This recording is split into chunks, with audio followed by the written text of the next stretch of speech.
কে বড়, মা নাকি স্ত্রী? আপনার কাছে কি উত্তর হতে পারে? মা? স্ত্রী? আচ্ছা ঠিক আছে। আমি জাস্ট কয়েকটা কথা বলবো, একটু মন দিয়ে শুনুন। দেখুন, একজন সন্তান যখন সে ভূমিষ্ঠ হয়, তখন সবথেকে বেশি তার পাশে কে থাকে বলুন তো? তার মা। ঠিক তেমনি এই সন্তানের পরিণত বয়সে তার স্ত্রীও সবসময় তার পাশে থাকার চেষ্টা করে। একজন সন্তানের বিপদে আপদে সুখে দুঃখে সবসময় তার মাই কিন্তু পাশে থাকে।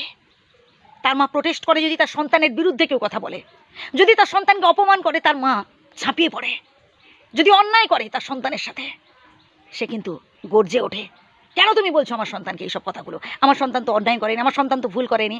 ঠিক তেমনি এই সন্তানের পরিণত বয়স অর্থাৎ পরবর্তীকালে এই সন্তানের স্ত্রীও কিন্তু সে অন্যায়ের প্রতিবাদ করে, তার স্বামীকে আগলে রাখার চেষ্টা করে, বিপদে আপদে সুখে দুঃখে তার স্বামীর পাশে থাকার চেষ্টা করে। একজন স্ত্রী তার সামনে যদি তার স্বামীর কেউ দুর্নাম করে, যদি কেউ বদনাম করে, সে গর্জে ওঠে, সে মুখ ফুটে বলে, কেন তুমি বলছো এসব কথাগুলো? আমার স্বামী তো কোনো অন্যায় করেনি। শুধু এখানেই থেমে থাকবেন না ভাই।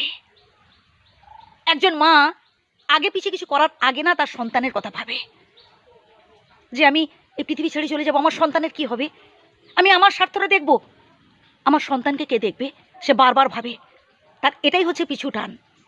ঠিক তেমনি একজন পতিব্রতা, একজন সত্যিকারের স্ত্রী,